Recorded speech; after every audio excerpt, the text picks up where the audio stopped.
Herzliya Conference 2012. Herzliya Conference 2012. Special interviews, highlights, and live broadcasts on IDC Radio. Welcome to the IDC Radio at 106.2 or online at 1062fm.co.il. My name is Anouk Laurie and producing this segment is Irit Livne. Here with me is Dr. Tal Pavel, Middle East Internet and Information Technology Specialist. Welcome, Tal. Hello, Anouk. How are you? Fine, thank you. How was your closed panel this morning? Well, it was very interesting. They raised lots of aspects concerning cyber threats, cyber terror, cyber security, and all those stuff that we heard about in the past few weeks regarding Was it closed because you said very secret things that none of us are allowed to know? No, well, I don't really know why it was closed. There were guys from the industry, private companies, and a few government representatives, but nothing special. So I just want to remind our listeners that you're here for the 12th annual Herzliya Conference, and you talked this morning about cyber warfare. Yeah. So that's really an issue that, I'm flabbergasted by. I'm not someone who understands a lot about technology. I think at my university, I was the last one to hand in my papers handwritten when everybody was using computers. So this is not something that I completely understand. However, I keep reading these insane stories, and I want to ask you, how is it that 16-year-olds, because that's what many of the hackers are, 16-year-old teenagers. How is it that they can take down the Tel Aviv Stock Exchange, the Saudi Stock Exchange, that they can take down in the U.S.? Recently, they took down the U.S. Department of Justice website, the FBI, Visa, MasterCard, NATO. I mean, the list is endless. Why can even the most powerful institutions and governments not defend themselves? Well, it's a very good question. We must consider that there are three types of cyber attacks. First of all, there are what is called defacements. If I'm a cracker or a black hat hacker, it means that I have the ability to access the information security barriers of the website of all the information security of the computers of the organization to penetrate and to do whatever I want, even to put some malwares or to deface the web page, the homepage of the website, and so on. In those cases, we can see defacement contains pictures of Palestinians, wounded Palestinians, and slogans against Israel. That's one thing. And Israeli websites are in state of defacement almost every day, but we do not hear about it, and there is no awareness because the quantity is very low. It's few every day. I mean, I have a website about Israeli news and Israeli innovation, startups, high-tech, biotech, that sort of thing. And one day I came to my website and there was a picture of bin Laden on it. That's defacement. And the following day it was gone. But, it's just extraordinary that it can happen, and why me? Well, why you? It's because it was easy for the facer, for the cracker, the black hat hacker, because they look for the weakest point in the chain, in the security chain, and when they can, they just enter this hole and penetrate the site and do whatever they want. It can be or in the systems. That's one thing, to create defacement, as you said, over your side. The second thing is to create what is called a DDoS, distributed denial of service.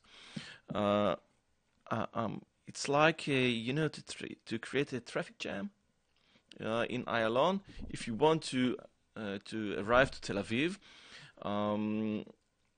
if I'm a terrorist and I want to arrive to Tel Aviv and to put the bomb in Tel Aviv, well, it's like the defacement.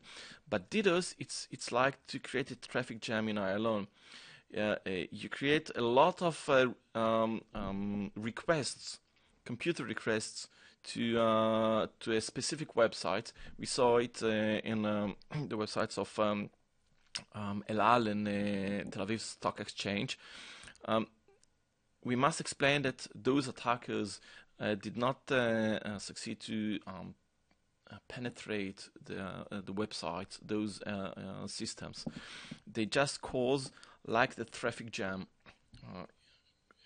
in front of But how come these kind of big official websites don't prevent this kind of thing? How come they don't foresee that something like this might happen and get enough, I don't know, server space or whatever you call it, for this kind of attack not to happen? Well, it's not. First of all, they can foresee those attacks sometimes, but let's give an example that if a website or server can accept 1,000 requests, computer requests per minute, and you and I create a situation when there are 5,000 requests of computer per second or per minute, well, it's something that this server cannot tolerate and cannot work in this environment, and it collapses. And it's things that you cannot always manage them and even prevent them. These are the situations that were last week regarding El Al website and Tel Aviv Stock Exchange. Including Ynet. I heard a few days before that the Ynet website was a target to DDoS attack as well. The third thing is what we heard about the Saudi hacker. In this case, he succeeded to penetrate few Israeli websites, but not the website themselves, but to the databases, and completely stole those data. Lots of information about they said 400,000 credit card numbers. Yeah, well, it's not credit card numbers. There were in those database 400,000 rows of Israeli citizens who use those websites, and around 50,000 credit card numbers. Right. But I saw this a file. It was the first file that this Saudi hacker uploaded. It contained 32 gigabytes of information. 32 megabytes. Yeah, 32 megabytes of same thing. Yeah, for you. 32 megabytes of information, included a file of and databases of 5-6 websites that he succeeded to penetrate and to steal the data. It was something very interesting. He did manipulation on the data, and in order to create a situation that it looked like he succeeded to solve hundreds of thousands of credit card, he just repeated them. Repeated, right. Right. So he took one credit card number, and then he repeated it in one case 250 times, and in other case 1,000 times each credit number. But now we're talking this Saudi hacker. I think his name was 0x Omar or something. Yeah, like that. this is. We're talking about individuals now, but what about governments? Do governments hack as much as individuals? Well, I think it starts from bottom to up. To the government, from the individual and organization up to the government. I read lately that I don't think that there is a government, a Middle Eastern government, perhaps beside Israel, that can do things in perhaps familiar with this cyber warfare, cyber between countries. So you're saying there's no one as capable as Israel in the Middle East to beside perform cyber attacks? beside Iran. I read that Iran is considered as one of several countries in the world that perhaps has the ability to do cyber attacks. And in Iran, there are a few cyber groups that are semi-governmental, semi-private, that do hack in the name of themselves, perhaps, but they are linked to the government in this way or another. 3, 4 groups, perhaps more. Who would you say is the new cyber superpower in the world? China, no doubt. China, yeah. Why is that? First of all, because they have a lot of people that they can recruit and mobilize to this huge task. Second thing,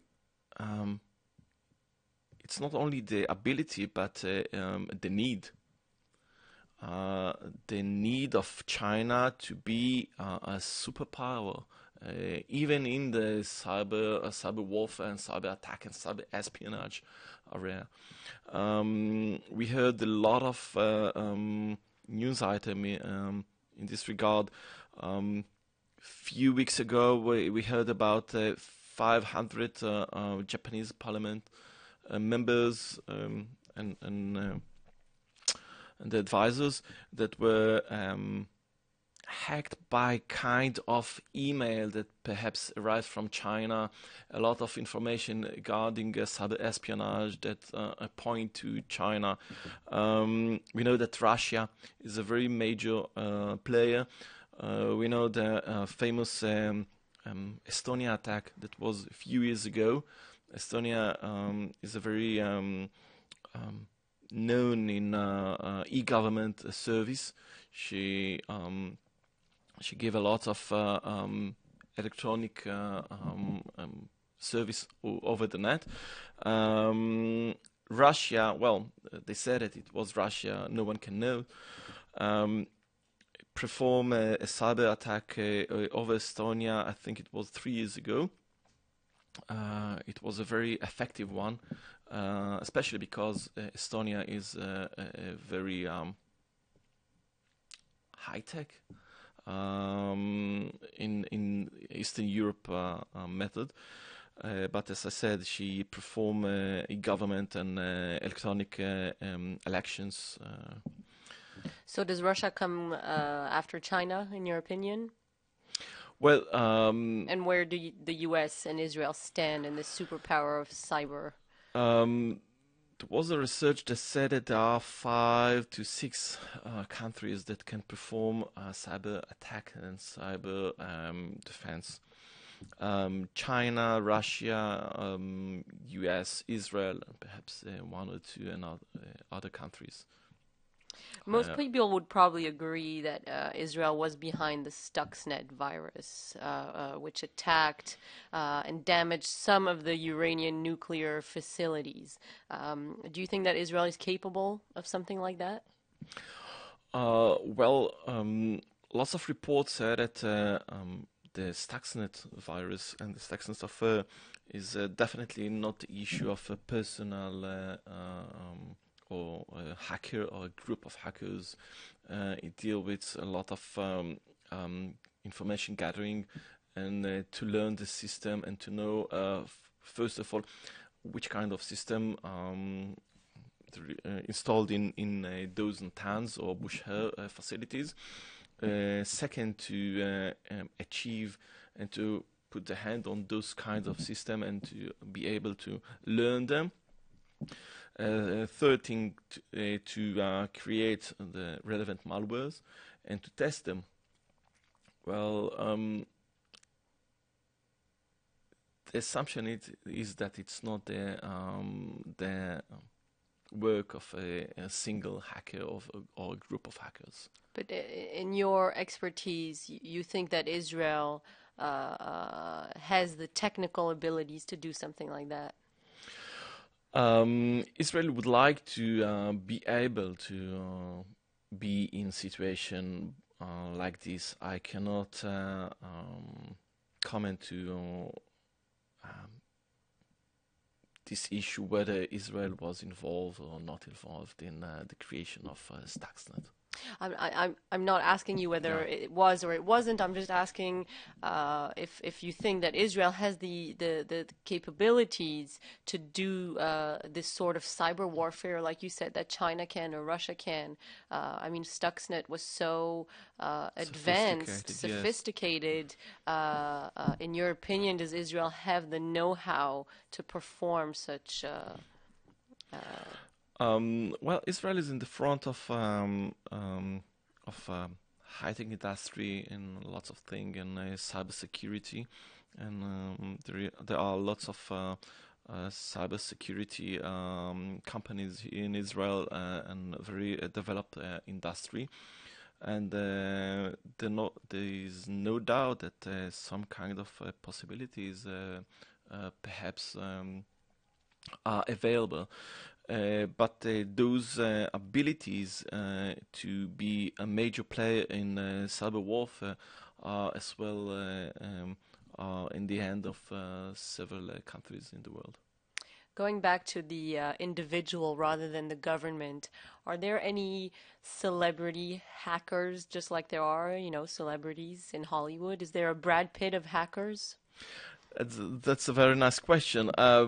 Well, you can see those who are more active hackers or crackers know that this Omar, this hacker cracker named Omar, will be now more popular among the crackers in the Middle East and elsewhere. But yes, you can see those who are more famous and more they receive greets from all the hackers in the Facebook pages, and you can see some kind of hierarchy. Yes. Have you ever been tempted with your knowledge to do some hacking? No doubt. Do you ever, for the purposes of your research, have to interact with some of these hackers on the chat rooms and on the internet? Well, a few years ago, I had a chat conversation with a Saudi hacker. He was a pharmacist in the morning and during the day, and a hacker over the night. It was a very interesting one. We talked about his ideology and motives. But from time to time, it is very interesting to speak and to have a chat with hackers around the world to know, perhaps to better understand, because it's not only a professional ego. There are ideological motives and especially hate to Israel regarding the Israeli-Palestinian conflict. And the Facebook page are a very good, widespread and free platform to create your message and to deliver it free to all over the world. I mean, as you said, it's not just anymore about pranking someone or getting someone's credit card details. My feeling is that the hacker community around the world has become a lot more politically minded, a lot more, there's a lot more ideology that motivates their actions. For example, during the Arab Spring, this online community of hackers called Anonymous supported the Tunisians, the Egyptians. Do you feel that the motives behind hacking have become a lot more political? Well, a few years ago, there was a research that revealed that the first two major reasons for hackers to act as hacker are professional ego. Why I'm doing it? Because I'm the best. I can penetrate your information, your security barriers. That's the main reason.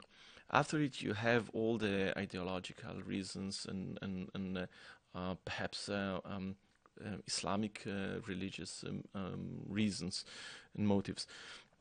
But first of all, and Omar himself wrote it in his note that he released the same day. He wrote, I did it because I can. First of all, because I can. After it, I want to see frustrated Israeli customers have to replace the credit card and the mess that it will cause the Israeli banking system.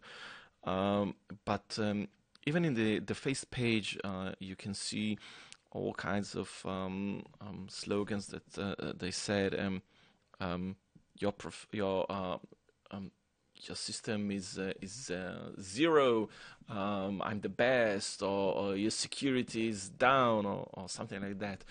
So you're saying it's still primarily ego, and only secondary is political motives. Yes, but it's very interesting to see that especially the Turkish hackers are very nationalist motivated. The face page are written in the colors of red and white, the colors of the Turkish flag.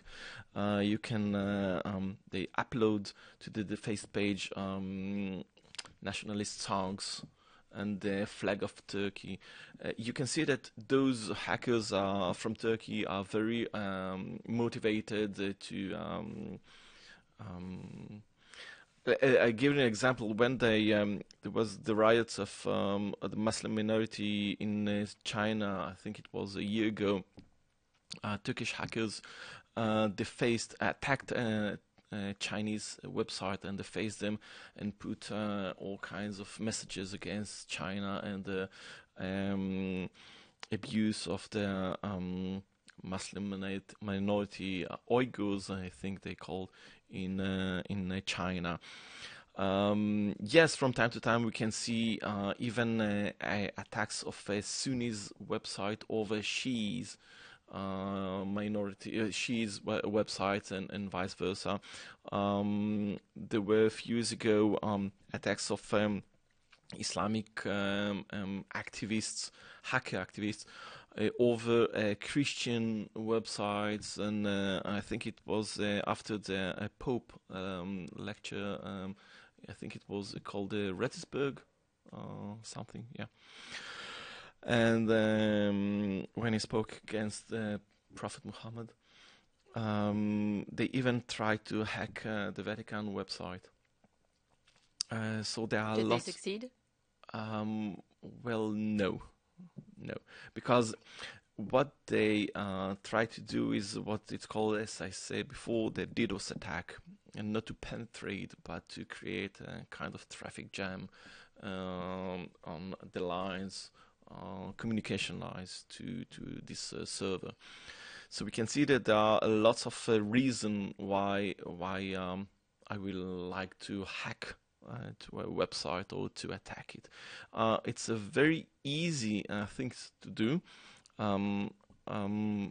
Penetration or hacking, it's a bit more difficult because you have to have an ability in coding and to be able to penetrate a security system of the server of the site. But to do a DDoS attack, it's a very simple thing. There are basic tools that you point the target, the website name, the number of ping, the number of hit to the website target, and you click enter, execute, or whatsoever, and that's it. You do not need to be a hacker or to know something about coding. Great. So I can basically go home now and hack someone's computer? Well, it's not hack, it's attack. Yes. Attack. Yes. Okay, even to better. To create a DDoS attack. Yes. Dr. Tal Pavel, thank you so much for joining us. I just want to remind our listeners that actually tomorrow I'm talking with another cybersecurity specialist who will hack into my phone while we do the interview. That's interesting. Isn't it? Yeah. Do you think I shouldn't do it, perhaps? You should do it because it's the next phase of hacking and a security issue and a headache. Those cellular phones that are kind of portable computers that Right. we can reach through them even to our personal computer at home. And send SMS messages and so on. So it's the next evolution of cyber attacks. Well, unfortunately for my hacker tomorrow, I just got a new iPhone, so I have almost nothing on it. No nudie pics, nothing very interesting. So, but we'll see if he can do it. I'll send you the video. Good luck. Thank you so much. You're welcome. You're listening to IDC Radio at 106.2, and I'm Anouk Laurie. Thank you.